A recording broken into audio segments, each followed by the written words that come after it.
copyrighted program created by Rio Grande. Los Angeles Police calling all cars. Attention all cars. Broadcast 187 regarding a burglary and murder. Suspect described as male American, about 6 feet tall. Has a butterfly tattooed on his left arm. That's all. Rosenquist.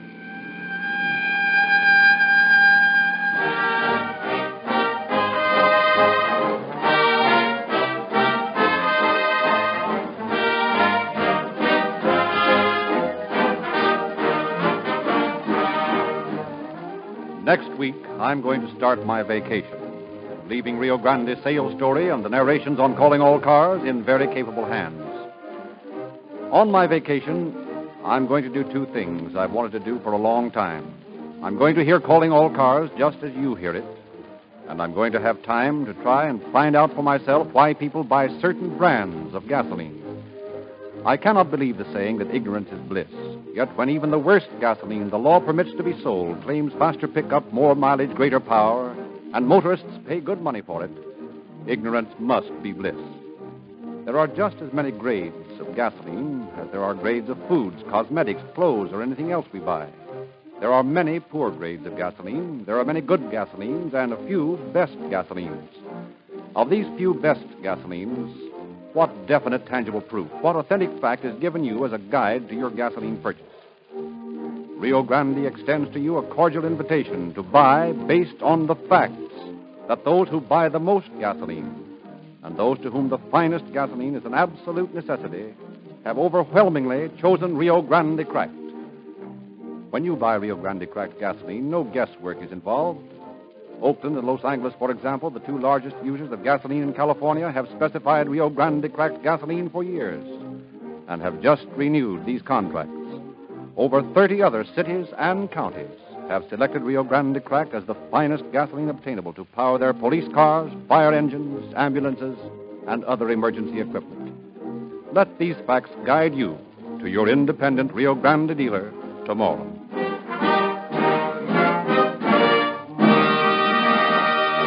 Now it is our privilege to present Mr. Harry S. Seeger, Deputy Chief of the Los Angeles Police Department.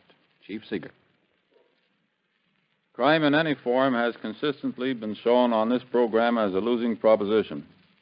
The case we are to hear tonight is no exception. There are many aspects to the situation which, of necessity, must be left untouched, not because of any fear of reprisal, but because the element of time prevents their being treated fully. This case is particularly interesting for the lesson it teaches regarding bad association. One of the principals in the story probably never would have come in contact with the police except for this association. I see that our production is ready, so I'll save a few highlights for the end of the program.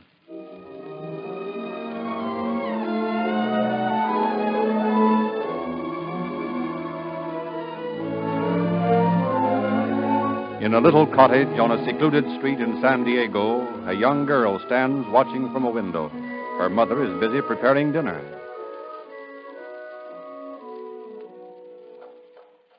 You won't come any quicker, dear, for your watching. I know, Mother. Oh, I wish you weren't so in love with Tom, Mary. It frightens me a little. Why, Mother, I do believe you're being an old lady. Well, just wait until you have a daughter of your own, young woman. You'll see what I mean then. I know what you mean, darling. But I know you're wrong about Tom. Well, I'm not so sure about that. Oh, I wish I was as proud of him as you are. Mother, is it because Tom's a sailor that you don't like him? Oh, Lord, no, child. Why, some of the best lads I ever knew were sailors. Now, there's nothing wrong about being a sailor. Well, then just why have you taken such a dislike to Tom? As a matter of fact, dear, I don't dislike him. But there's something about that boy that makes me feel uneasy when he's around you. Why, Mother, what could it be? Oh, he seems to look at you with such a possessive look. Oh, well, what's wrong with that? Tomorrow I'll be his wife. Hasn't he a right to look at me that way if he wants to? That's not what I mean. Oh, never mind. You go on watching for him. I've got to baste the roast. Yes, I see him. He's coming, Mother. Well, for land's sake, stop yelling about it. Open the door. Maybe he'll find his way in. Tom. Hello, kidlets. Oh, it's good to see you again. How have you been, huh? Swell, darling. You? Couldn't be better. How's your ma? Couldn't be better. Oh, Mother, Tom's here. So I get it. Well, come in, you two. Don't stand there with the door open. The fog are coming in. Come on in, Tom. Okay. Well, how's Mother, huh? Not Mother till tomorrow, young man. Oh, gee, I've been anxious to get back. I've been transferred to the Arizona, you know. No. When? This morning. We're shoving off for Pedro tomorrow night. Oh. Now, don't you worry, kidlets. You'll be all right. Irene will take care of you. Irene? Yeah. She's a gal I know in L.A. She and you can live together while I'm at sea. Who is she? Oh, she's a kid, used to live down here. Married a pal of mine, but they couldn't make a go of it. He fell for some other dame, so she divorced him. She lives in a place on Bonnie Bray in L.A. She'll be glad to have you. But, Tom, I'd rather... Nonsense. We'll get married tomorrow. You go on up to L.A., I'll be in by day after tomorrow, and we're all set. I've got a week's leave. We'll have the time of our lives. Well, if you want me to... Sure. We'll be all right. Come and get it, or I'll throw it out. That's the way I like it. Come and get it. Oh, boy, does that roast smell good. Then start carving it. Well, here we go. Just a little cut up. That's me. Well, here you are, Mary. Now, gravy.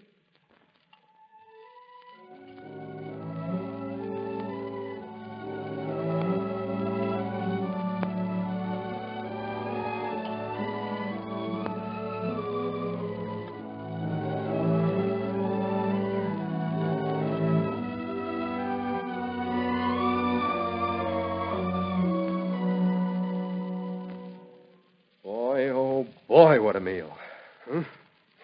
I haven't eaten so much since I joined the Navy. Now, you two go on in the other room. I want to get this mess cleaned up. I'll help you, Mother. No, you'll do nothing of the kind. Go on in there with Tom. Oh, no, Mother, I want... Go on. Scat. Get out of here. Well, call me when they're ready to dry. Oh, man. If you can only cook like your mother.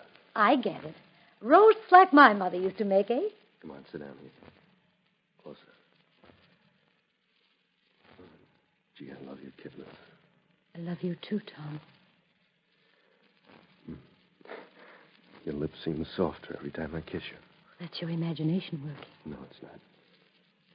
I love you, kid. Tom, please, you... What's the matter, kid? What's wrong? Oh, nothing. You were holding me too tight. I couldn't breathe. I'd like to hold you so tight you could never get away.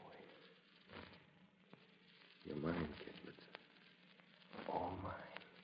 Tom, Please, Tom. You'd better go now. It's late. I've got to help Mother clean up the kitchen. Okay, kid. I'll shove off. You're tired. Got to be fresh as a daisy in the morning. Well, I'll be seeing you. Goodbye, darling. How's that kiss? That's better. Now run along. I've got to help Mother. Okay. Night. Good night, darling. Good night. Good night, Tom. Has Tom gone, Mary? Yes, Mother. I'll be right out.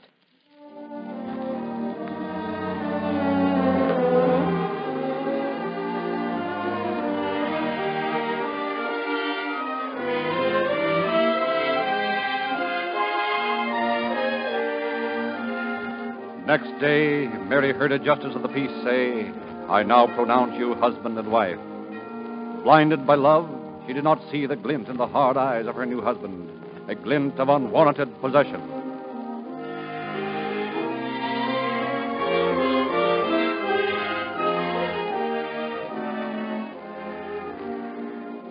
Tom and Mary began their new life in a tiny apartment shared by the girl Irene. Tom spent most of his days with Mary, his evenings somewhere else. He had no job, but he made excuses for his absences. But Mary didn't worry about it. She was too busy making a home.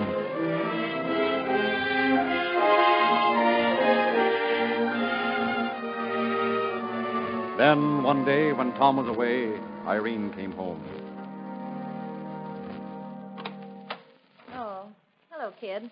Where's Tom? I don't know. He went out about an hour ago. Said he'd be right back. Anybody call while I was out? Nobody but a Jack Redmond. He wanted Tom. Who's he? I don't know. Some fellow Tom met the other night when we were all down at Solomon's. Did you meet him? No. Tom said he was a fellow he knew in the Navy. By the way, when does Tom's ship sail? Why, I don't know. I didn't ask him. I'd forgotten all about it. Boy, he must draw down a lot of pay to be able to stay ashore all the time. Oh, Tom, we were beginning to worry about you. Where have you been keeping yourself, big boy? Oh, around. Anybody call? Jack Redmond, Did he leave any message? he said tell you he'd see you tonight at the drugstore. Swell. What time? He said the usual time. Who is this bird, Tom? Friend of mine. We've been on a few jobs together. Jobs? Yeah, jobs. Why, Oh. Tom, I didn't know you had a job.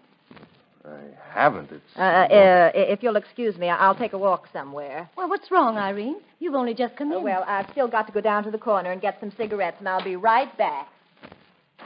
That's funny. I wonder what's the matter with her. Oh, nothing's the matter with her. She'll be back in a few minutes. Tom, tell me about your job. I didn't say I had a job. But I thought you just I said jobs. You know, jobs. But what kind of job? For the love of Mike, if I got to draw you a picture of it, housebreaking jobs, stick-ups, that sort of stuff.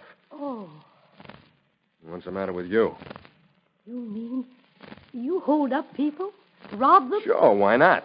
They got Jack, I ain't. So what? So I go into their dumps and I get what I want. Oh, but I You thought thought we could live on $60 a month I get on the ship.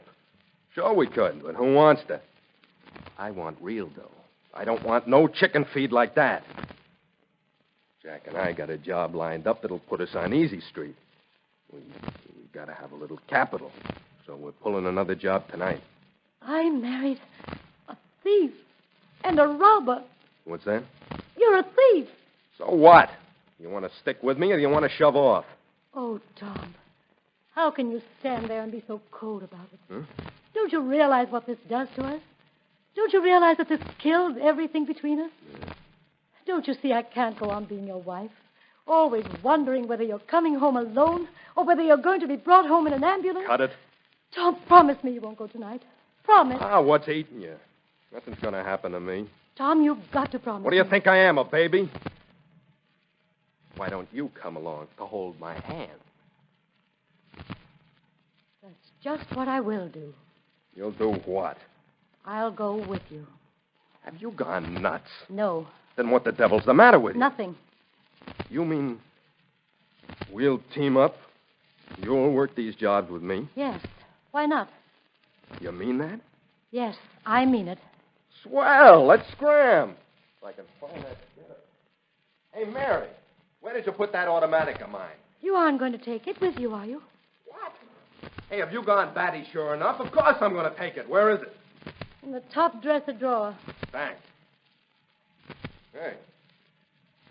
Hey, what's that you're putting in your purse? My gun. That pop gun? You couldn't kill a fly with that. It might serve its purpose. Well, if it'll make you feel any better, take it along.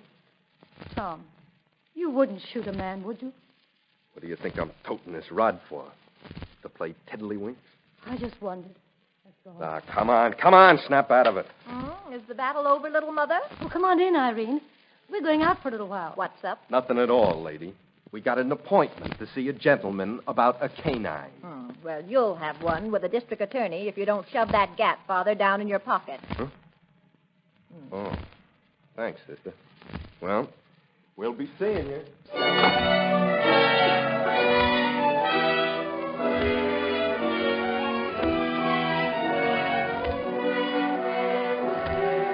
An hour later, Tom and Mary alighted from a streetcar at 8th and Irola. They made their way cautiously to a house near the middle of the block. Unaware of the presence of persons living in the house, they stopped to discuss their plans. The house I decided on is just down the street here. Please, Tom, let's go back. I'm afraid. Oh, nuts. You said you'd come with me if I'd make this the last job. Well, I promised, didn't I? Yes, I know you did. But I'm afraid. Oh, nothing's going to happen, and if it does, I can take care of it. Now, look, you go round to the side of the house. I'll sneak around and try the side door. If I get in, you keep a lookout. If anybody comes, yell like the devil. All right.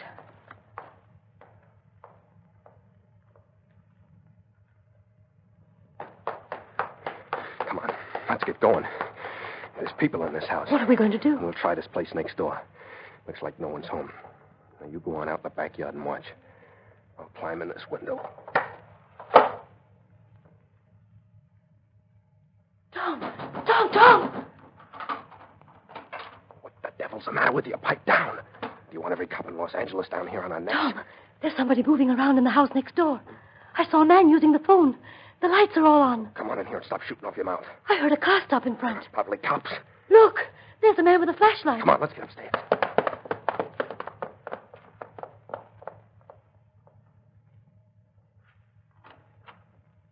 Careful now, McGee.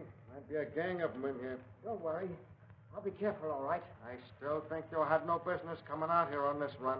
I'm a special deputy, ain't I? Yeah, but it's foolish sticking your neck out like this. I'm okay. Switch on the light, will you? As soon as I find the switch. There we are. That's better.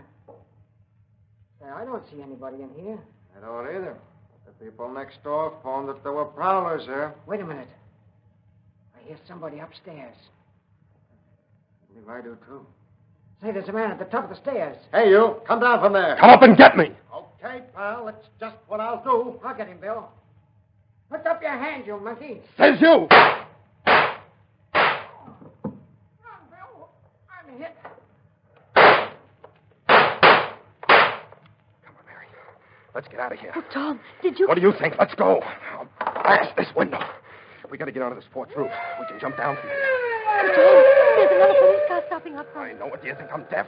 Come on, crawl out here. Tom, I can't jump. It's too far. What are you going to do? Stand there till the bulls grab you?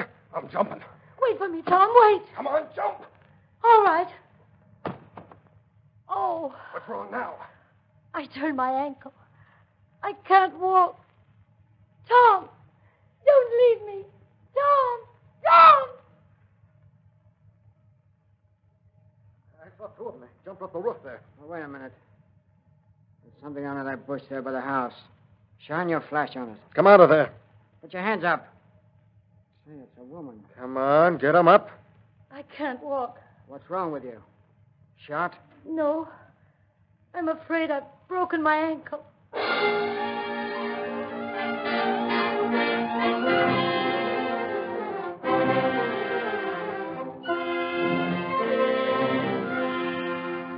Mary is taken to the prison ward of the county hospital. A dragnet is thrown about the district where the crime was committed. But evidently, Foley had made good his escape. Officers are dispatched to the waterfront to watch outgoing vessels. The Navy Shore Patrol is called in. Every available man is on the lookout for Tom Foley. Meanwhile, in the hospital, Mary is being questioned by Deputy District Attorney William Clark. Now, we just want to get at the truth about this. If you're innocent, you have nothing to fear. Shouldn't I have a lawyer? Yes, I suppose you should, if you want to. But even though anything you say may be used against you, on the other hand, anything you say in your favor, I'll use for you. What do you want to know? You're married? Yes, How long have you been married? about 2 weeks. What is your husband's name? Tom Foley. What does he do for a living? He's a sailor. What ship? The Arizona. How long since he's been aboard his ship? I don't know. Has he deserted his ship? I don't know. Was your husband with you tonight? Yes, How did you happen to go to that house? I went with Tom. Did he compel you to go? No. You went of your own accord. Yes. Why? He promised to stop. Yes, to stop. He promised to stop breaking into places if I'd go with him. And you believed him. Yes. Do you still love your husband, Yes. even though he ran away and left you to face the police? I'll always love him. Why did you have a gun? I meant to kill myself. Why? I knew that everything was over between Tom and me. Yet you went with him. Yes. I didn't want anything to happen to him. He didn't seem to care if something happened to you. He didn't mean to run away. Mrs. Poley, if it's any comfort to you, I want to tell you that you cannot be compelled to testify against your husband. Oh, I'm glad. Please don't ask me any more questions. Please don't. Now, Mr. Clark, they caught Poley. They're bringing him down to headquarters right away. Tell them I'll be right down. Yes, sir. Well, Mrs. Poley, it looks like the end for your husband. No.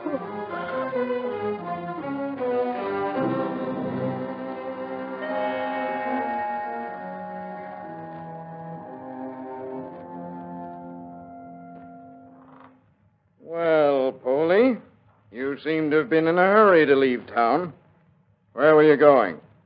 Frisco. Isn't your ship in San Pedro? Yeah.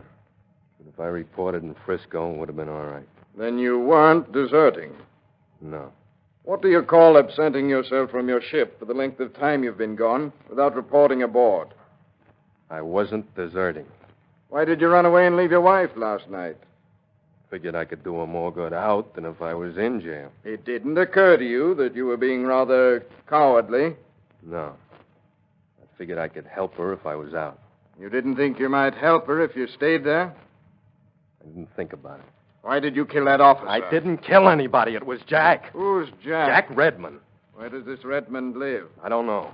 Where do you meet him when you plan these jobs of yours? It's Solomon's dance hall.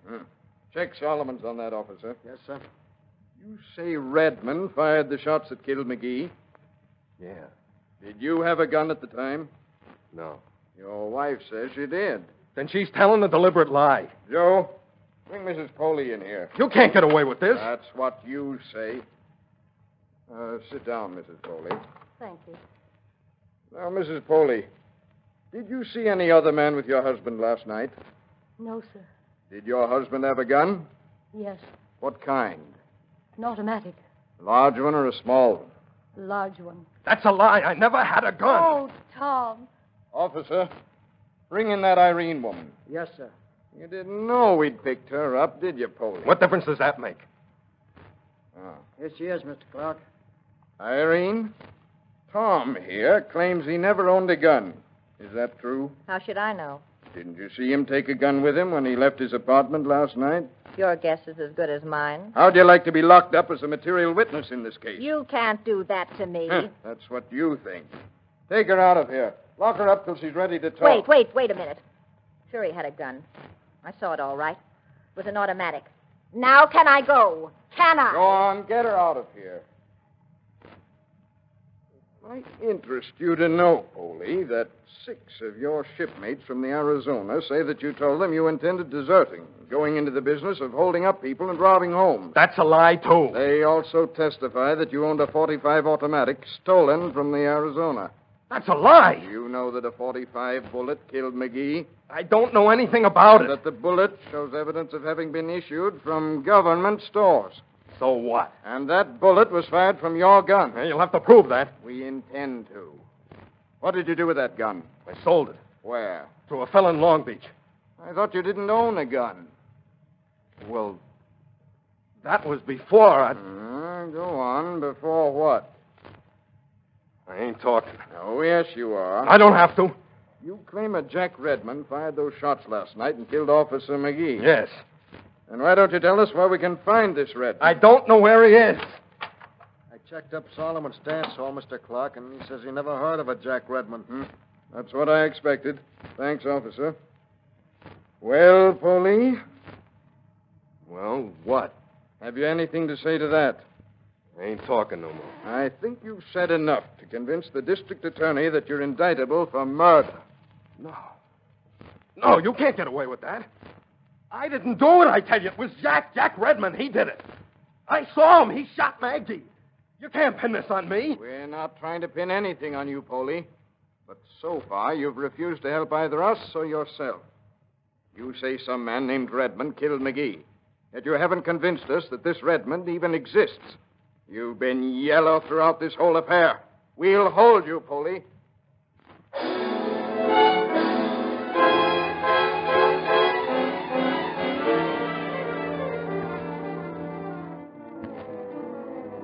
And the man who deserted his wife and left her to face the guns of the police was held. And 3 months later, he stood before the bar of justice and heard. Tom Poley, I've been found guilty as charged. I sentence you, therefore, to not less than 5 years, no more than life, for the crime of burglary. For the crime of murder committed while attempting burglary, I sentence you to prison for the remainder of your natural life. No. No, I didn't do it. I didn't do it, I tell you. Let me out of here. I gotta get out of here.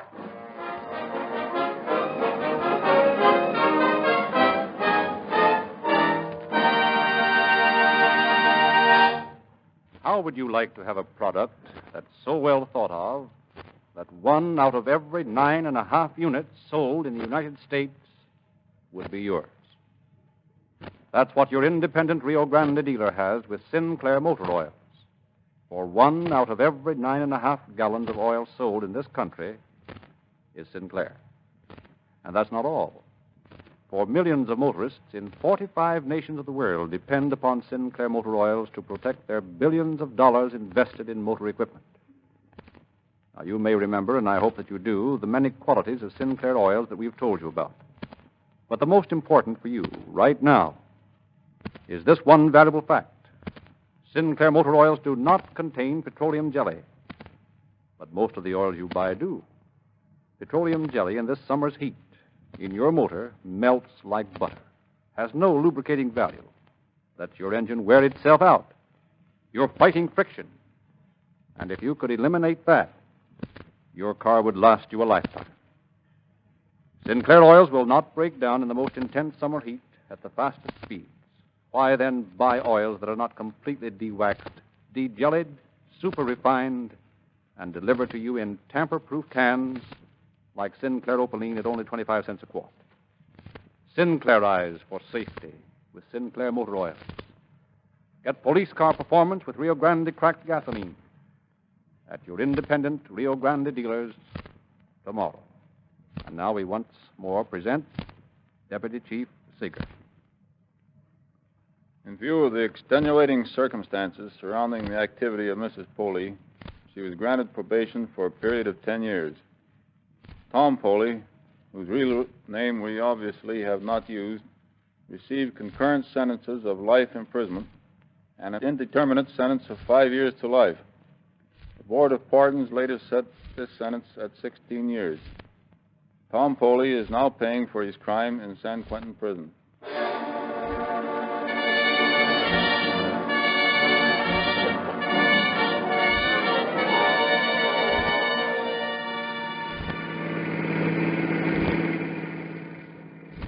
Police calling all cars, attention all cars, to cancellation broadcast 187 regarding a burglary and murder. Suspect in this case is now in custody. That's all. Hold in question.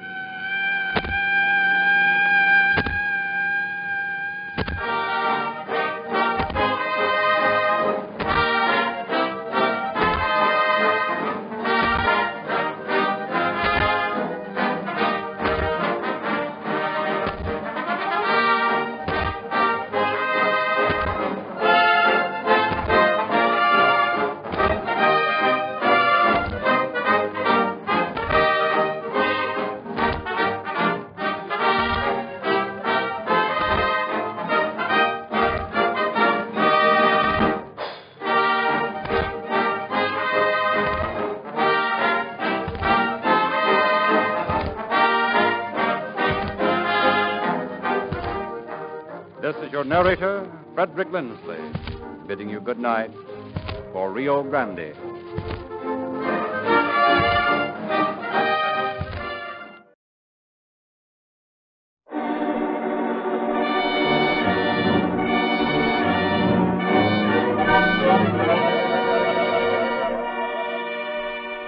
Calling All Cars, a copyrighted program created by Rio Grande.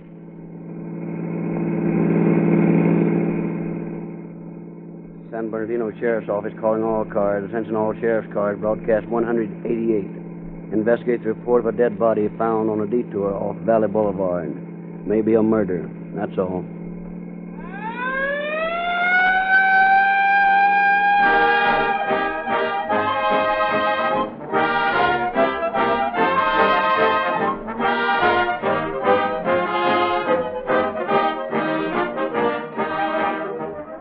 Rio Grande's short story.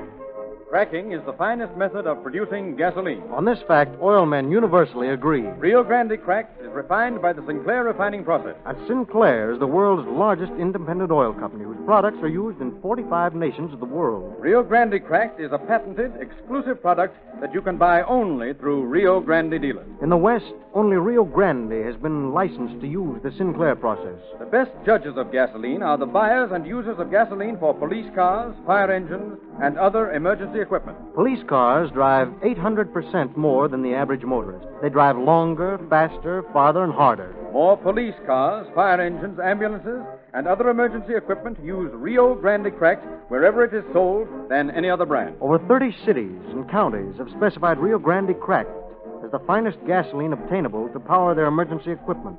Last year, they drove 55 million miles. With the gasoline that will give you police car performance in your car. Rio Grande cracked gasoline. At your independent Rio Grande dealer. Tomorrow.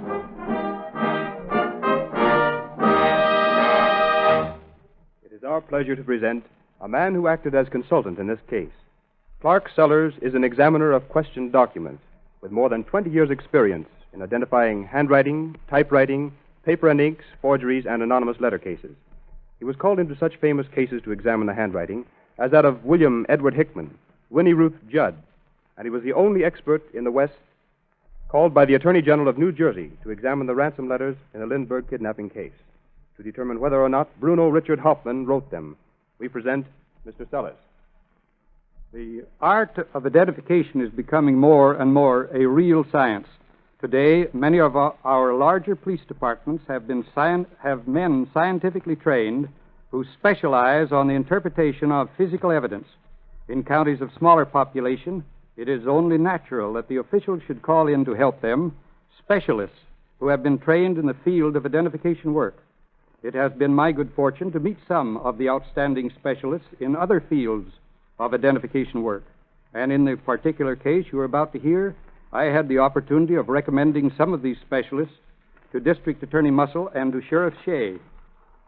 Frequently, physical clues left at the scene of the crime show more eloquently and more accurately what occurred than can any eyewitness or ear witness.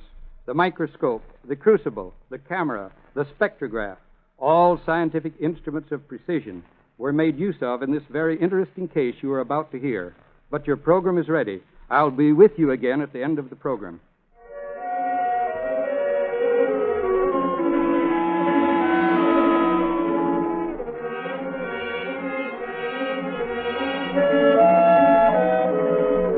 A pale moon glimmered through the trees and cast weird shadows across the deserted road. A heavily loaded truck bumped along the rough terrain. The driver dreaded the dusty, unpaved road. Suddenly, lights came out of the darkness ahead. The driver saw the dim outlines of another truck. Headlights, taillights, clearance lights, all burning. Huh. That's a crazy place for a guy to park his truck. Hey, you need any help? Hey. That's funny. Don't seem to be nobody around. I think I'll take a look. Now, where the Sam Hill's that flashlight? Nobody in the cab. Radiator's warm. Well, maybe he had a flat. I'll take a look. Hey, wait a minute. This looks like blood. It is blood. There's something fishy about this. Good Lord. I'm going to phone the sheriff's office.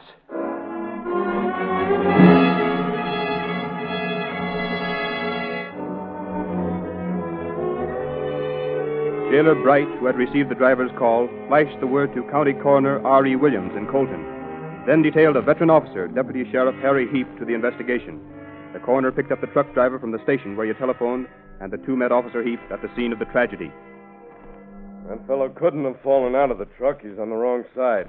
Besides, both doors are closed. That's right. Anyway, the truck isn't in gear. That disposes of the accident theory. How long do you figure he's been dead? I'd say about 6 or 8 hours. Let's see if he's got a watch. There it is. Stopped at 8:21. Why? Well, it establishes the time of his death.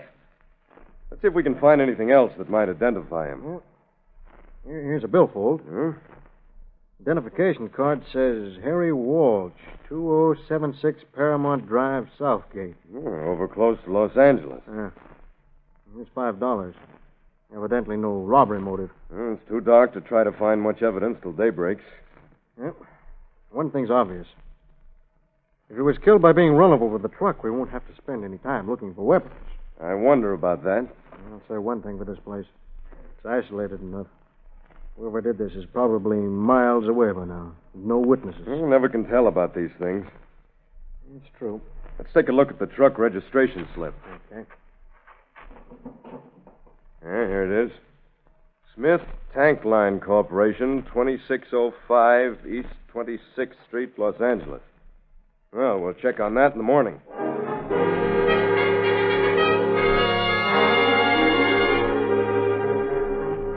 At daybreak, the force of investigators was augmented by Under Sheriff Emmett Shea and Deputy Sheriff O.W. Bottor, Superintendent of the Identification Bureau.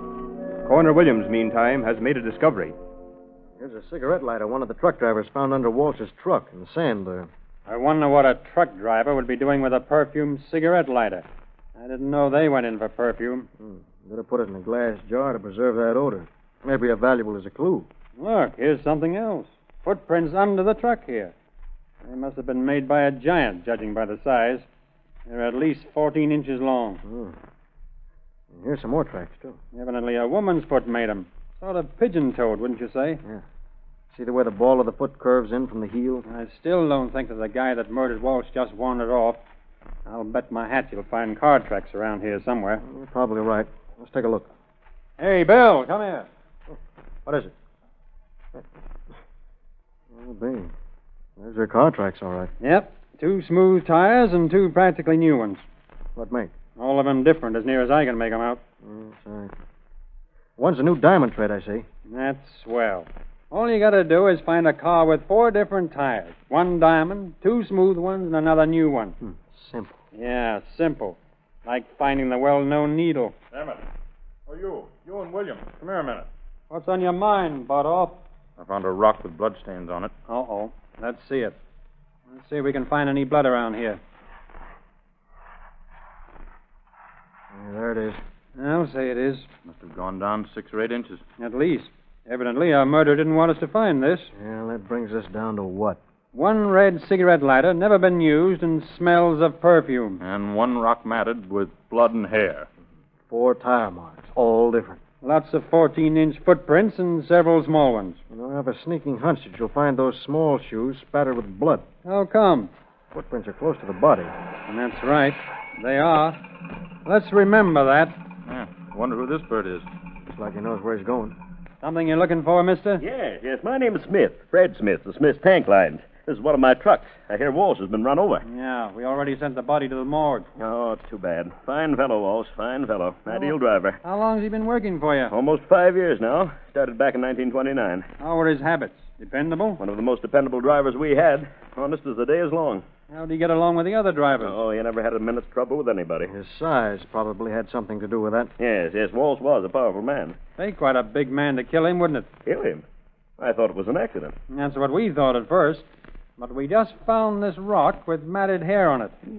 That's the same color hair, isn't it? Looks that way to us. Now, Mr. Smith, do you know anybody who'd want Walsh out of the way? No, not a soul. Why, his wife... He's married? Oh, yes. He lived out in Southgate. Got married the year he started working for us. He married a San Bernardino girl, I believe. Can you tell us anything else about Walsh? Yes. He was one of the biggest, hardest men I ever knew. He'd been taking care of one of the drivers who'd been out of work for about 4 months. Took him right into his home, gave him clothes, fed him, and everything. I believe the driver's name was Sanders. Was he ever in trouble? Have any enemies, men or women? Oh, no, not that I know of. But he did have a lot of friends. He was pretty well liked wherever he went. Thanks, Mr. Smith. I thought we ought to check up on some of these points. And on this Sanders.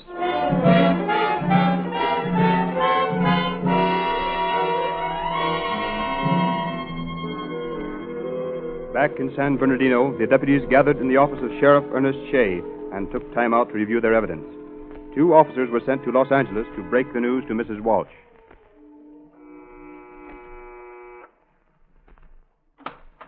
Yes?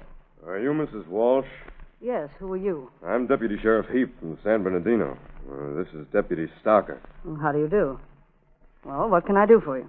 Well, we found your husband this morning under his truck. He's dead. Oh, so Harry's dead. I always told him he drove too fast. Yes, and, we thought you might be willing to help us clear up some points. Well, of course, I'll help you all I can. Would you mind running over to San Bernardino with us? We'd like to get an official statement. Oh, not at all. Wait till I put on a hat and powder my nose. What do you think, Jim? I don't know. She seems awfully calm to me. Well, maybe she doesn't realize what's happened. On the other hand, maybe the shock's so great the news hasn't registered yet. What do you make of that water on the driveway? Oh, I don't know. Hadn't thought about it. Well, I'm all ready. Looks like you got a leaky faucet here. What? That water in the driveway. Yeah. Oh, well, I always wash my car on Sunday morning. Tiny helped me this morning. Who's Tiny? Tiny Sanders. He used to live with us. Oh, I see. Where is he now? Oh, guess he's home. I don't see him very often. Huh? How's about one of us driving your car, Mrs. Walsh? The other one can go with you in ours. Well, that's fine. Well, you two go in our car, and I'll follow you. By the way, where does Tiny live now? Well, he's living over in Huntington Park. We have to pass right by his place, and I'll point it out.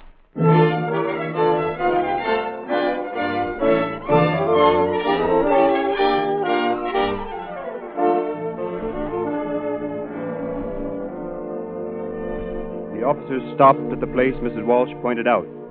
Sanders was informed of Walsh's death, and the quartet returned to San Bernardino to be questioned by District Attorney Muscle. Now, Mrs. Walsh, somebody murdered your husband. We're trying to find out who did it. Your cooperation will be invaluable to us. Well, I'll help all I can. Do you know of anyone who might have had reason to kill your husband? No. No, I haven't any idea who might do a thing like that.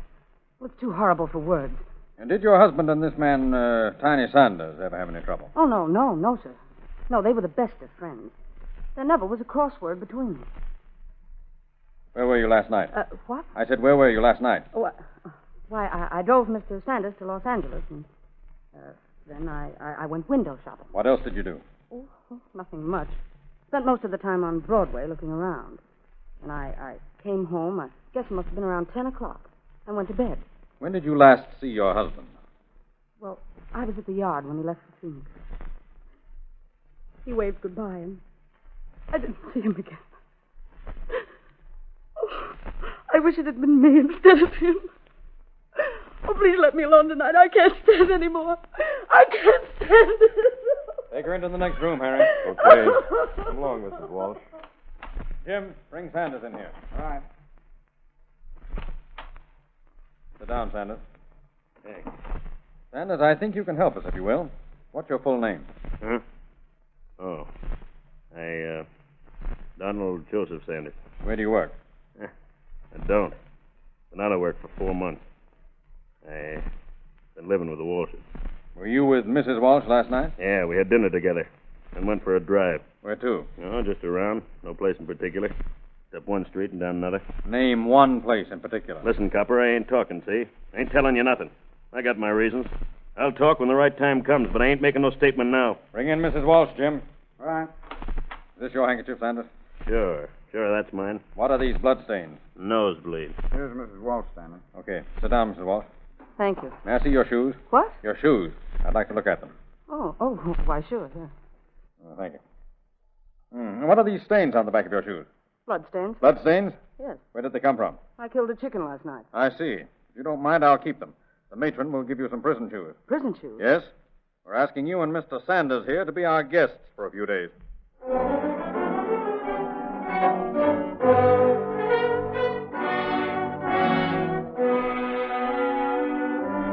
Sheriff Ernest Shea, District Attorney Muscle, and the officers working on the case, after comparing notes on the evidence already collected, felt the necessity of calling in an expert on several puzzling questions. Accordingly, Clark Sellers was called from Los Angeles. Immediately, District Attorney Muscle placed the facts before him. Here's a sample of sand from the scene of the crime. Here's sand taken from Mrs. Walsh's shoes. Here are the shoes themselves. Here's a bloody handkerchief taken from the pocket of Sanders. Here's a perfumed cigarette lighter. Well, this case requires various specialists, scientific men who are trained to interpret clues. Now, where did this cigarette lighter come from? Mrs. Walsh claims she gave that to her husband 3 weeks ago. Peculiar odor, isn't it, for a truck driver to carry around? Have you examined Mrs. Walsh's purse? Yes, here are the articles. Bottle of perfume, powder puff, handkerchief. Got a lot of junk here, hasn't she? Yes, the usual stuff a woman carries around. What else have you found? Well, here's a rock we found at the scene of the crime. A murdered man's billfold, pictures of the body, a truck, and the tire marks found at the scene. Found the car that made the tire marks? Hey, Stan, take a look out that window. Oh, what is it? See that coupe in the jail yard there? Yes, that's the Walsh car, isn't it? Take a look at that right rear wheel. Well, Say, look, sellers. There's the car that made those tracks. Well, I'd suggest that you take impressions of those tires, then drive out and get impressions at the scene of the crime. I'll just take this purse and perfume along, if I may, and this lighter. I'll have to have them inspected by an expert in that line. I'll report to you just as soon as we find anything definite.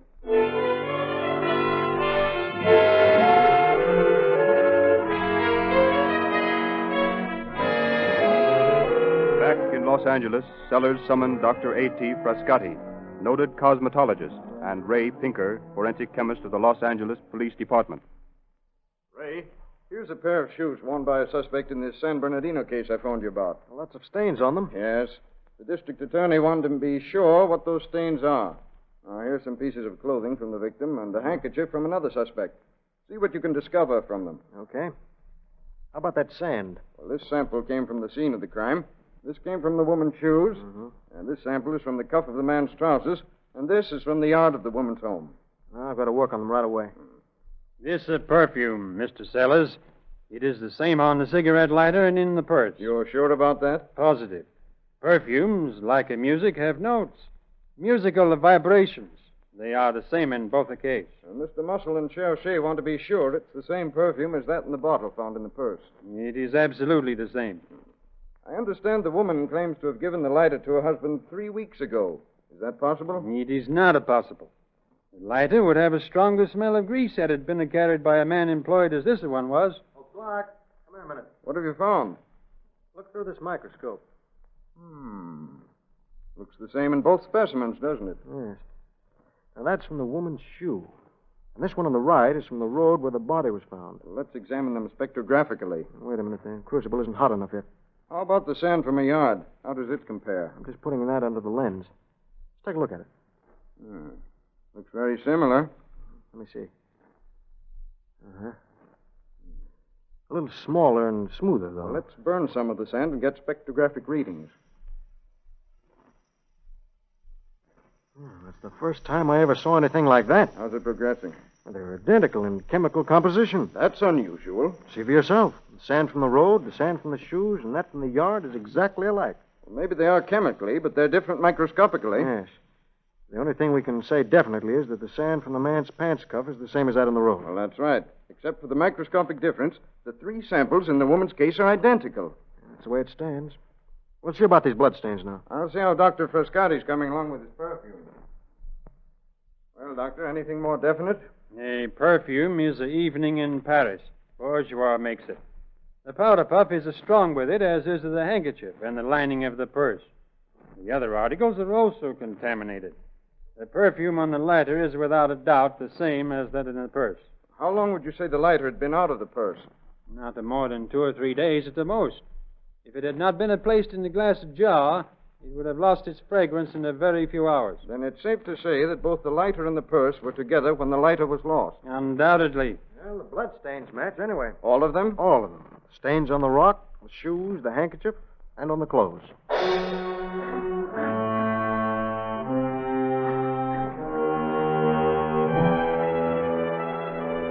Additional stains were found on the clothing of Sanders and on the upholstery of the Walsh coupe. These also proved to be of human blood. On the basis of these findings, the case was submitted to the grand jury on February 27th, just 17 days after the crime. The jury reviewed the evidence and returned indictments charging Mrs. Walsh and Sanders with the murder of Harry Walsh. In the courtroom of Superior Judge Frank Leonard on April 24th, the case came to trial under the prosecution of Chief Deputy District Attorney James King. I call attention of the jury and the court to the evidence in this case. Here is Exhibit A. Peculiar tire marks found at the scene of the crime. They are the same as the tire marks made by the car of Mrs. Walsh. That car must have been there. I show you here a photograph of the footprints found in the sand beside the truck. They are identical with the footprints of the defendant Sanders. The truck driver who found the body testifies that. I found the motor of the truck running and a body underneath the wheels. Investigators found... He couldn't have fallen out and then have the truck run over him because both doors were closed and the car wasn't in gear. I found a rock with bloodstains on it, matted with hair. Other witnesses, expert chemists, have testified that the sand from the man's pants cuff is the same as that in the road. The perfume is a evening in Paris. The powder puff from the woman's purse is a heavy with it, as is the handkerchief and the lining of the purse. The perfume on the cigarette lighter found beside the body is undoubtedly the same as that in the purse. And another expert witness says that... According to analysis by chemist Pinker, the bloodstains on the rock, the handkerchief taken from Sanders, the woman's shoes, and the clothing of the victim all match. When officers went to the home of Mrs. Walsh, she told them... Oh, that water in the driveway? Oh, I always wash my car on Sunday. Tiny helped me this morning. Huh? Who's Tiny? Tiny Sanders. He used to live with us. When the district attorney attempted to question Sanders, he said... Listen, Copper, I ain't telling you nothing. I got my reasons. I'll talk when the right time comes, but I ain't making no statements now. I think the time has come for Sanders to talk. Call Donald Joseph Sanders. Donald Joseph Sanders. Raise your right hand. You solemnly swear the testimony about to give in this case should be the truth, the whole truth, nothing but the truth, so help you God? I do. Take a stand. Sanders, I want you to tell this court exactly what occurred on the night of February 11th. Well, me and Marie, that's Mrs. Walsh, we drove out to Manning Avenue to overtake Harry. Wanted to hitch a ride to Phoenix to get a job. When we caught up with him, I flashed my lights and he stopped. Got out of the car and went over to his truck. He got out and came toward me and started yelling. How many times am I going to have to tell you to keep away from my wife? Harry, Marie just drove me out here to overtake you. There ain't nothing wrong in that, is there? That's what I'm going to find out. Now, listen, Harry, I don't want no trouble with you. We came out here to see if you'd let me ride to Phoenix with you so I could take that job. You ain't looking for no job. All you want to do is to lay around and loaf off for somebody else. I'm getting fed up with it. Now, you keep away from my wife and stay out of my sight. Well, if that's the way you feel about it, I'll get going. Well, that's how I feel about it. Okay, I'm sorry I bothered you. Look out, Tiny! He's going to hit me with that Why, you did it! I'll show you to do it! Oh, Tiny, what have you done? You killed him. That's the way it happened. He was going to hit me with a wrench. I picked up that rock there and I let him have it. Order! Order in the court. Call Mrs. Marie Walsh. Mrs. Marie Walsh. Raise your right hand. You solemnly swear the testimony about to give in this case should be the truth, the whole truth, and nothing but the truth, so help you God? I do. Take a stand. Your name is Marie Walsh? Yes. And you were the wife of Harry Walsh? Yes. Did you, on the night of February 11th, 1934, drive in a coupe, a small automobile, from Southgate, California, to the vicinity of Manning Avenue, about 3 miles east of the city of Colton? I think so. Don't you know? Yes, I did. And did you on that night see one, Donald Thomas Sanders, kill your husband? I object, Your Honor, on the grounds that he's trying to lead the witness. Objection sustained. Prosecutor will please rephrase that question. Mrs. Walsh, will you tell this jury and this court just what did occur on Manning Avenue on the night of February 11th? Well, after Harry left the tank company yard, Tiny, that's Mr. Sanders, came out to my house and asked me if I'd drive him to San Bernardino so we could overtake Harry and get a ride to Phoenix. Well, I said yes, and so we started out. We overtook Harry just east of Colton. Then Tiny got out. Did you remain in the car? Yes. Did you see Harry Walsh attack Sanders? Yes. Did you see Sanders strike your husband with this rock? Yes. Then what did you do? I ran to the truck and I threw myself on my knees beside Harry and... Harry speak to me. Oh, Harry. Oh, darling, don't leave me. Why couldn't this have been me instead of you? Oh.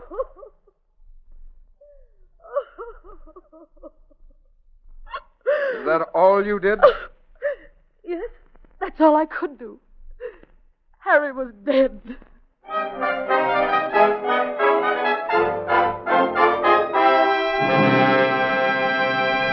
In just a moment, Mr. Sellers will give you an added highlight on this case. Tomorrow, 500,000 copies of the Calling All Cars news will be waiting at Rio Grande stations for the motorists who enjoy this sparkling publication. There's an exclusive story on Fibber McGee and Molly that will bring you a close personal picture of this most charming and interesting couple. There are 3 true detective stories.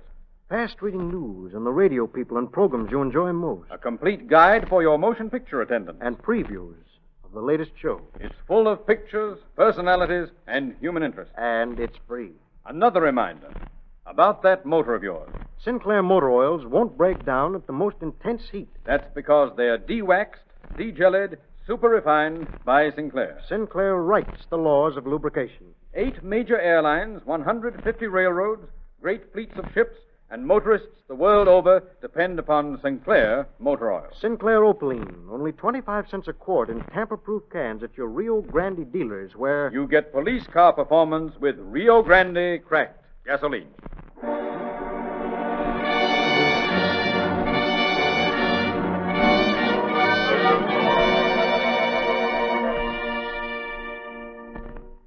We now present again Mr. Sellers.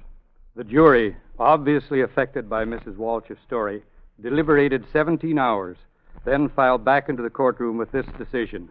We, the jury, find the defendant, Marie Walsh, not guilty of the charge contained in the information. We further find Donald Joseph Sanders guilty of manslaughter.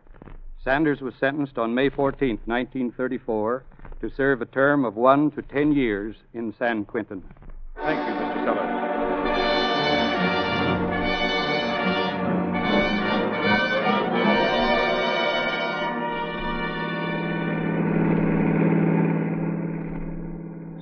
San Bernardino Sheriff's Office calling all cars. Attention all cars. A cancellation of broadcast 188 regarding a murder on a detour off Valley Boulevard.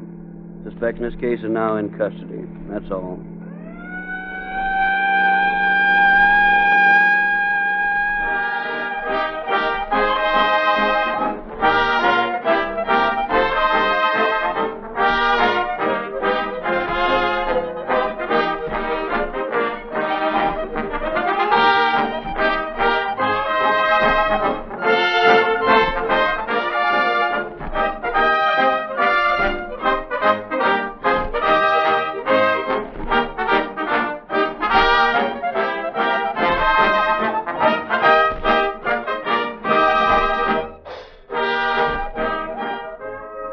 This is your narrator, Michael Parkhurst, saying good night for Rio Grande.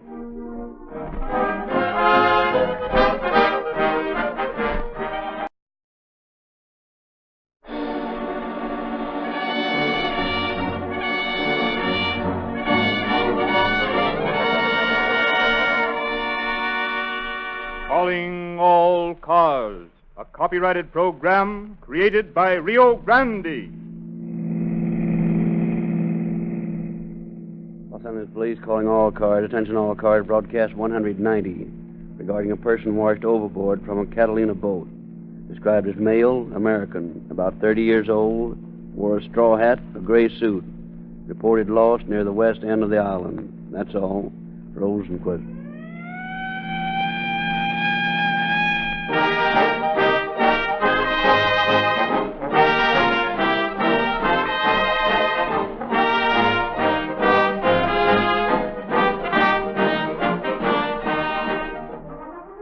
California's best cooks chose a certain brand of canned foods, and all canned foods were the same price, you'd be pretty sure to stick to that brand now, wouldn't you?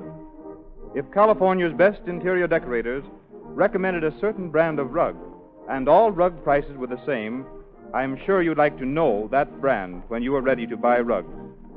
There are outstanding authorities in every field, and when you buy contrary to the judgment of those who are qualified to know best, you lose in money and efficiency.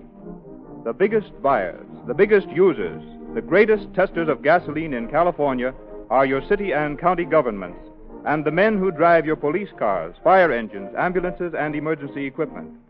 They have predominantly chosen Rio Grande Cracked as the finest gasoline obtainable.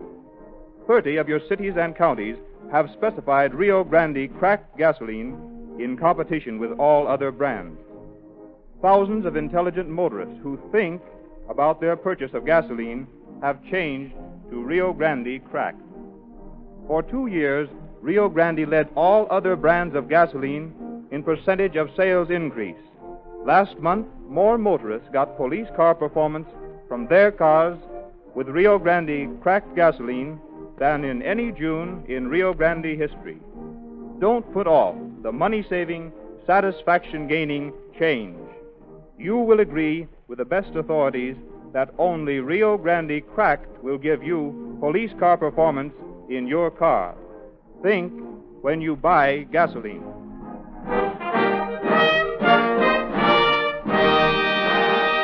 And now we present Mr. Buron Fitz, the District Attorney of Los Angeles County. Mr. Fitz. Good evening, ladies and gentlemen. I have just left a meeting where we are interviewing new and important witnesses in the Inglewood murder case. A meeting to which I must return. But I could not miss the opportunity to cooperate with Calling All Cars, which is doing so much in the public interest with its crime prevention and law enforcement work. Many times criminal impulses are aroused by the reading of a crime committed by a hardened criminal who apparently got away with it. The prospective criminal does not realize that he has not heard all of the story. That the man who seemed to get by with his crime is in the end apprehended and punished. Tonight's story deals with a group of people who had no criminal records. They saw that they thought was a good opportunity to commit a crime similar to those they'd heard of. They thought they saw the opportunity to collect some easy money. That this crime did not pay, you will see from this program. But I'll tell you more about it at the end of the show.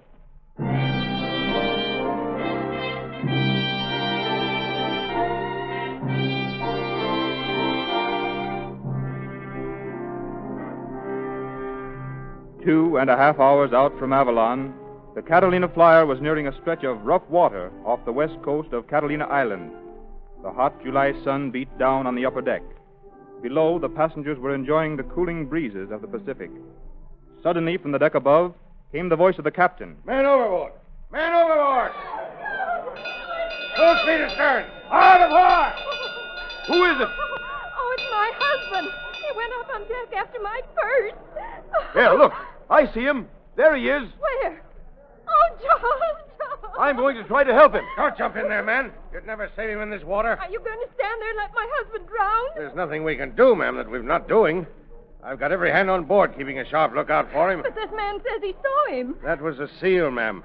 No one has seen your husband since he went overboard. Pick up a chair, Captain. All right. Just keep circling and see if you can get a trace of Mr. Dexter. Oh, if only I hadn't sent him up after my purse. Now, don't blame yourself, Mrs. Dexter. You're not responsible. Pick up this purse from the man's hat, sir. Oh. Well, that's Mr. Dexter's hat, all right. Is this your purse, Mrs. Dexter? Oh, yes. Oh, my poor John. I never should have let him come on this trip. I knew something terrible would happen. Now, Mrs. Dexter, don't take on so. It couldn't be helped, you know. Yes, it could. I could have kept John on shore. I had a feeling something would happen. Well, I guess there's nothing else we can do now. We might as well go on back to Avalon.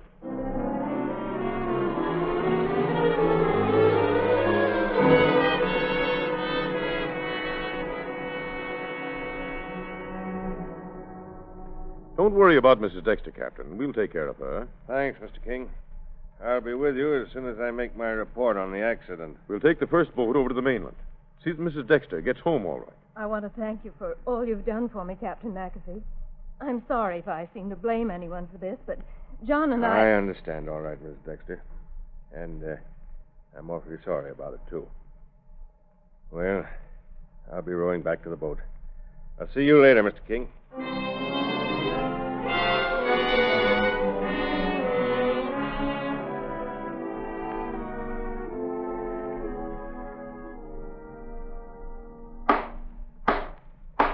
Case of the people of the state of California versus John Dexter, Bell Dexter, and W.N. Henry, defendants. Will the counsel stipulate that the jury is in the box? So stipulated. So stipulated. Call your first witness for the people, Mr. Clark. Captain McAfee. Captain McAfee. Raise your right hand. You solemnly swear the testimony about to give in this case should be the truth, the whole truth, nothing but the truth, self you God? I do. Take the stand. What is your name? Joseph McAfee. Captain McAfee of the Catalina Flyer? Yes, sir. Captain McAfee, do you know the defendants, Dexter, John, and his wife, Belle. Yes? You know the defendant, W.N. Henry? Yes, sir. Tell the court in your own words where and when you first met the defendant, W.N. Henry. Well, one morning, I think it was the 13th of July, I was walking along Crescent Street. Good morning. I'm Captain McAfee. I understand you're looking for me. Oh, yes, yes. My name is W.N. Henry. I've got a proposition I'd like to talk over with you. All right. What is it? Well, it's something I can't discuss here. Can't we go somewhere and talk this over? Well, that all depends on what it is. Are you interested in making some easy money? We're all interested in that. Anybody but a sucker is. Tell me, is this rum running? If it is, I'm not interested. Oh, no. It's nothing like that. This is a safe proposition. You don't run any risks at all. And we'll pay you well for your work. Well, I've been having a little trouble lately, keeping my boat running. Naturally, I'm out to make all the money I can, honestly. But I'm not out to get any dishonestly. Well, you don't have to worry about this. Well, who are you connected with? I'd rather not say. But I can tell you that it's an insurance company. Oh. Well, how do you plan to make any money from me? Well, we needed a boat that we can shove a guy off of. You're sure you're not connected with anyone over here on the island? No, of course not. Why? Well, there's a group over here that's been trying to frame me. They wouldn't stop at anything. I'll tell you what.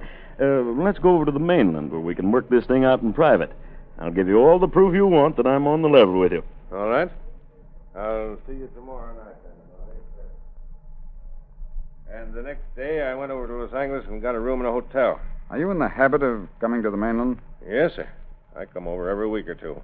When did you see the defendant, Henry, next? I saw him Monday night. That's the next night.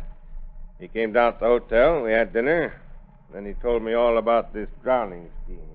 I tell you, McAfee, it's a cinch. This guy Cameron will go for it, and you can make $2,000 just like that.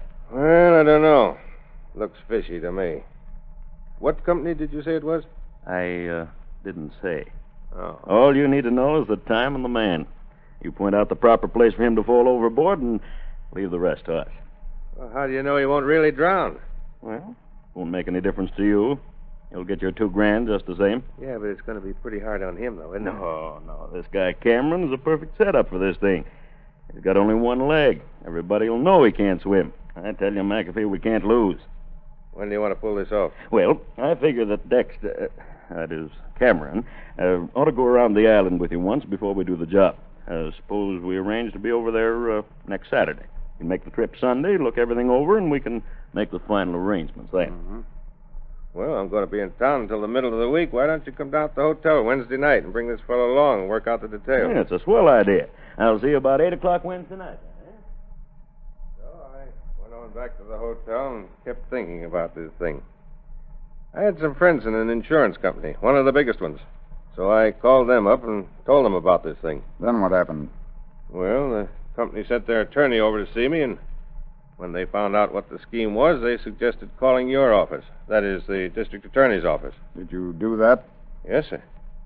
The company didn't know whether the policy was in their company, but they said that whoever wrote the policy should be protected. So their attorney called up the district attorney's office, and Mr. Ramsey over there and Mr. Reamer came down to see me. They got there just about 7:30. When's this going to be pulled off? They plan to make a rehearsal trip, he called it, around the island next Sunday, and then do the job a week from them. You know who this so-called victim is to be? Well, he called the man Cameron, but he slipped up once and almost said something else. I don't believe that's the right name. When's he coming back? Well, they're both coming here this evening, about 30 minutes. Did you reserve this room next door for us? Yes, sir. Room 507. This door right here connects with it. Yeah, you can see there's a big crack under the door. You'll be able to hear everything that's said. Well, look here. We'll go downstairs and register for the room. You go down to the lobby, and as soon as these birds come in, we'll follow you upstairs. Okay. And I'll just act as if nothing had happened. Then I went downstairs like the officer had said, and in a few minutes Mr. Henry there came in. Was he alone? No, sir. That other man there, Mr. Dexter, was with him. Did he introduce the man as Dexter? No, sir. He called him Cameron. When did you learn that his real name was Dexter? When we got to the room. Did you see the officers, Ramsey and Reamer, enter the room next to yours? No, sir, but I heard them go in just as we closed the door to my room. What was said then by either of the defendants? Well, Mr. Henry went into the room first. Just sit over there, Mr. Henry. You'll find that chair by the door comfortable. Thank you. You can sit here, Mr. Cameron. Oh, yeah, McAfee. As long as we're going to work this deal together, you might as well know Cameron's real name. It's Dexter. John Dexter. Oh. Well, why the secrecy? Don't you fellows trust me? Well, frankly, McAfee, if Dexter hadn't seen fit to go through with this, I would have had to get somebody else. I see. Well, what's the plan? Well, we planned for Dexter here to go over to the island. Will you speak a little louder, please, Mr. Henry? I seem to be a little dull tonight on my hearing. Oh. You better see a doctor about that. Well, as I said, we're planning on sending Dexter and his wife over to the island next weekend. And we'll make the trip around the island with you to look things over. About how long does it take, Captain? Oh, about 4 or 5 hours, depending on the weather. Does it get rough? Yeah, it usually does along around the west end of the island. West End? And that would be the best place to pull the job. Well, let's get this straight. Does he really go overboard? Oh, no. You get around to that rough water, you'll warn everybody to go below to be safe. Then we'll find some excuse for him to stay on deck. You fix it so he can go below from the forward end of the boat. He can hide there until you get back. Yeah, there's a hatch that leads down to cabins we don't use anymore. Well, that's the very place for him to hide. Well, when does he get ashore? After you dock the boat, you take it out to Anchorage, don't you? Yes. Well, you can roam ashore then. Mm-hmm. Well, I don't see the profit in all this. It's very simple. You see, we've got him insured for $10,000, double indemnity. Oh. Dexter gets part of it, you get $2,000, and I get the rest. Mm-hmm. Well, who pays all the premiums on this policy? It must cost a lot. Not at all. You see, I'm the adjuster for the company. I take care of all that. We just put in notes for the premiums, and the company never gets wise. You must be pretty smart to think up a gig like that. Oh, I didn't think it all up by myself. We used to work it all the time back in Kansas City. Hey, you remember the diploma mill case they had back there? Yeah, I read about it. Well, that's where we really got the idea. We get those guys that have got their doctor's diploma from one of those places, then we go to work. Oh, is that the way you got Mr. Dexter passed? Physically, I mean? Sure. We've got angles we work on these things. Yeah, but tell me, what about this man's wife? What's she going to say about this? Oh, her? Oh, she'll be in on it.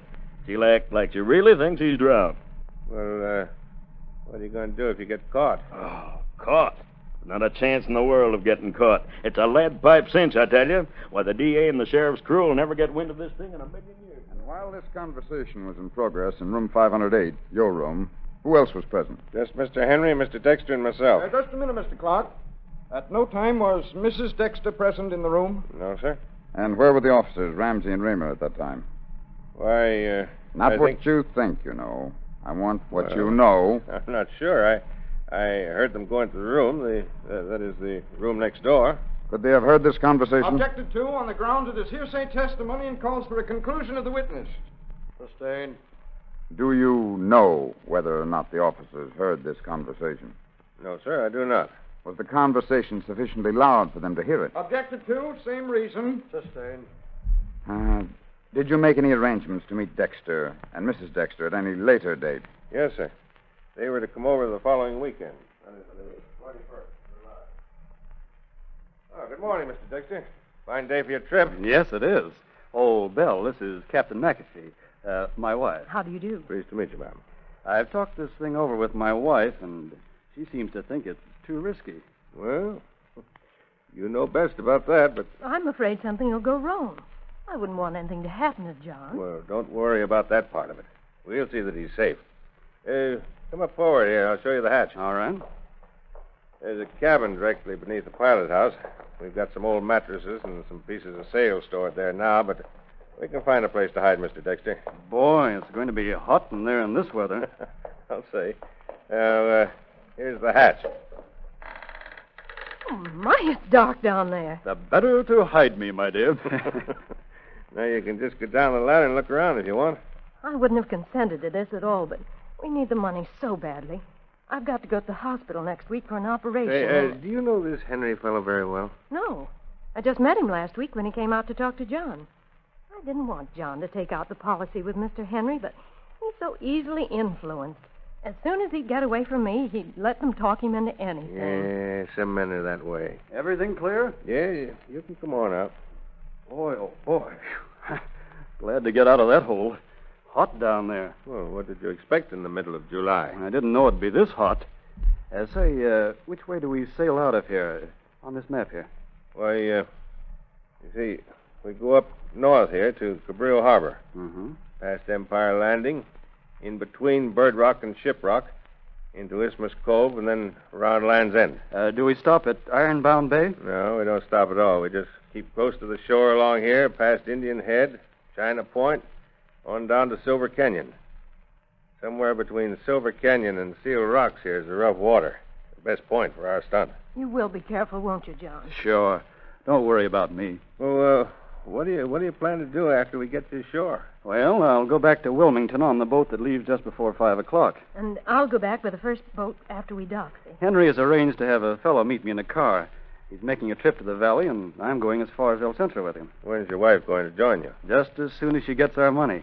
She's going east to visit her mother. And then John will meet me there, and we'll be remarried. Oh. Huh. So you'll marry the widow of John Dexter, huh? Yep, that's the story. Well, you know what'll happen to you if you get caught, don't you? Sure. You'll get a stretch in San Quentin. Yeah, at least that.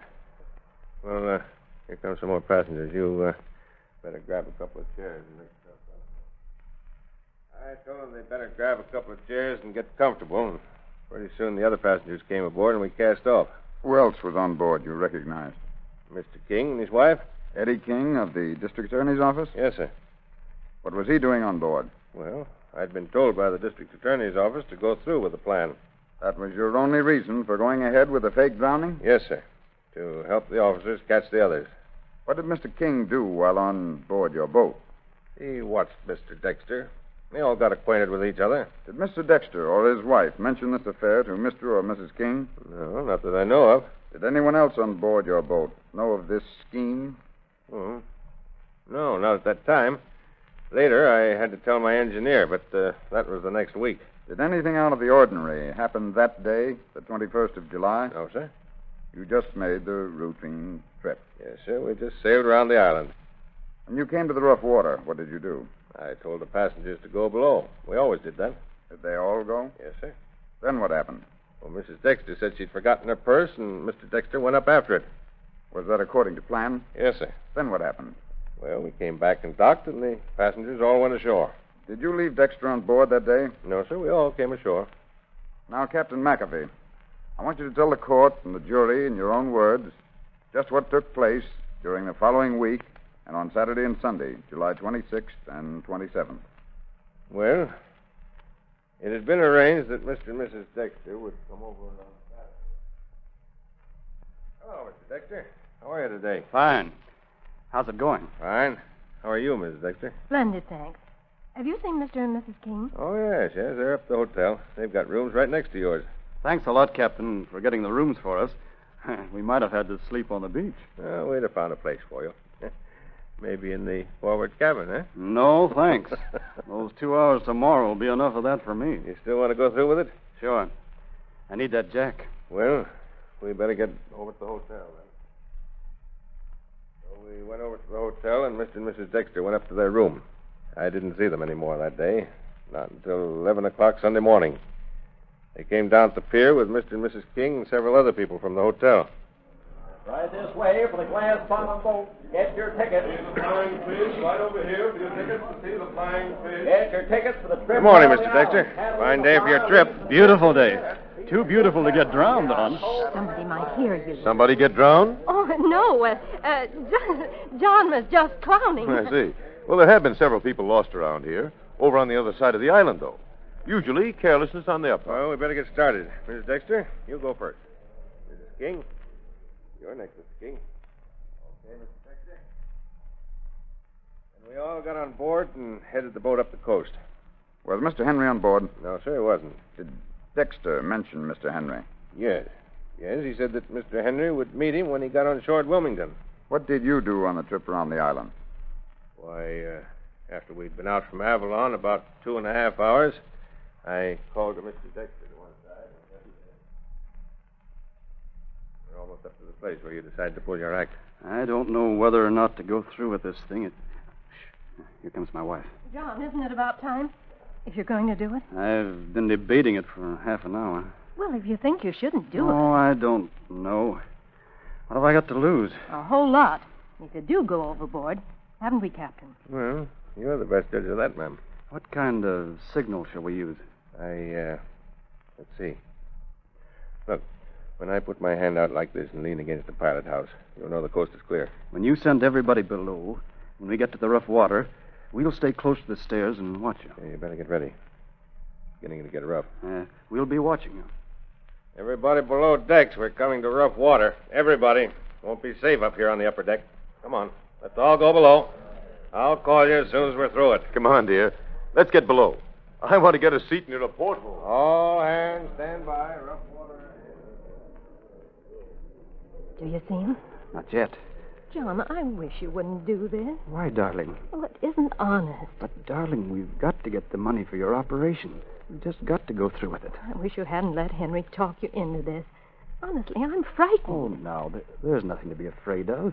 Do be careful, won't you? Sure. Oh, well, there's the captain's hand on the side of the pilot's house. John, I left my purse on deck. I'm afraid it'll fall overboard. Can you get it for me? Sure thing. Be right back. I'm so careless about those things. John's always having to pick up after me. Why, just last night I... overboard! Man overboard! Hold feet astern! Hard apart! I'm going after him. Well, we circled around for a while, pretending to look for Dexter. But I'd seen him go down into the forward hatch, and I knew he was safe. Do you know what happened after you came into port? After everybody'd left the boat, we took her out to Anchorage, and later I rowed out and got Dexter out of the forward hold and had the engineer put him ashore. Did you see him after that? No, sir. Not until I saw him here today. That's all, Captain McAfee. Call Eddie King. Eddie King. Raise your right hand. You solemnly swear the testimony about to give in this case shall be the truth, the whole truth, nothing but the truth, self you God? I do. Take the stand. Your name is King? Edward King, District Attorney's Office. Were you on board the Catalina Flyer on the day of July 27th? I was. Did you see the defendant, John Dexter, leave the salon and go on deck after the boat had reached rough water? I did. What did you do then? I leaned out of a window, and I saw him go on deck, throw a purse, 2 chairs, and a straw hat overboard. Then what did he do? He opened the forward hatch and went below. Did you see him again that day? I did. Where? On the docks of the steamship company at Wilmington. When was this? Late in the afternoon of the 27th of July. He was alone? No. He was with W.N. Henry and officers Albert Ramsey and Charles Reamer. He was under arrest for participating in a conspiracy. You W.N. Henry? Yeah. Who are you? Investigator Ramsey, District Attorney's Office. This is Charlie Reamer, another officer. DA's office, eh? So what? So you're under arrest. Arrest? For what? For conspiring to defraud an insurance company. Oh, yeah? Who says so? I do. Your friend Dexter here has been under my watchful eye for a couple of weeks now. Besides, we were in room 507 in that hotel where you met McAfee. 507. So, McAfee double-crossed me, did he? Oh, no. No, he merely carried out the DA's orders. He's been working with us all the time. That's what we call crime prevention insurance.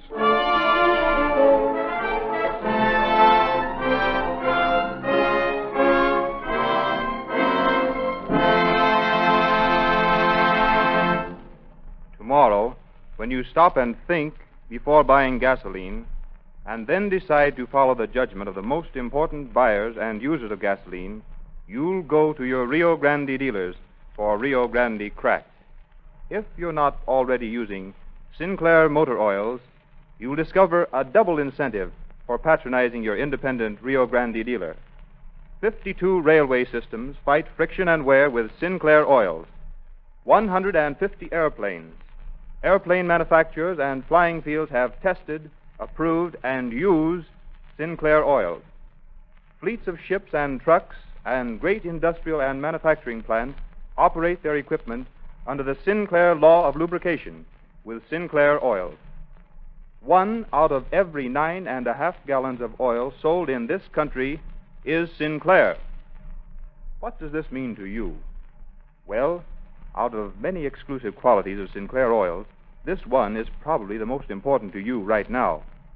Sinclair oils contain no petroleum jelly, while most of the oils you buy do. Petroleum jelly, under hot summer driving, melts like butter, and your engine can wear itself out. Sinclair oils cannot break down under this summer's most intense heat, and at the fastest speed you may drive.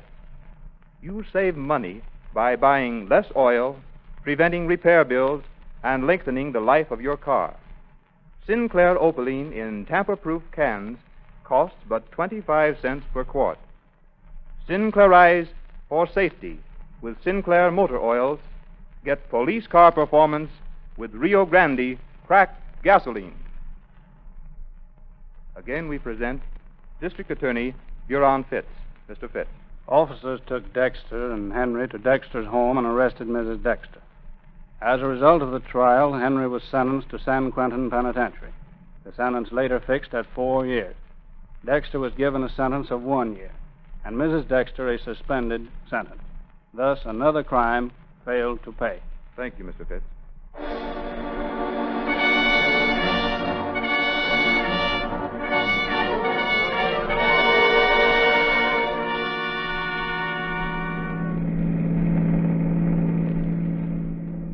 Los Angeles Police calling all cars, attention all cars, a cancellation broadcast 190 regarding a drowning. This case proved to be a fake accident. Suspects taken into custody.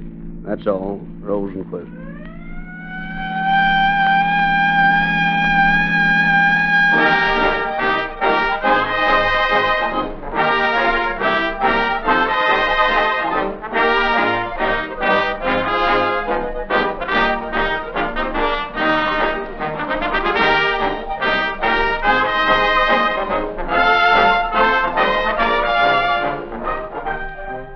This is your narrator, Michael Parkhurst, bidding you good night for Rio Grande.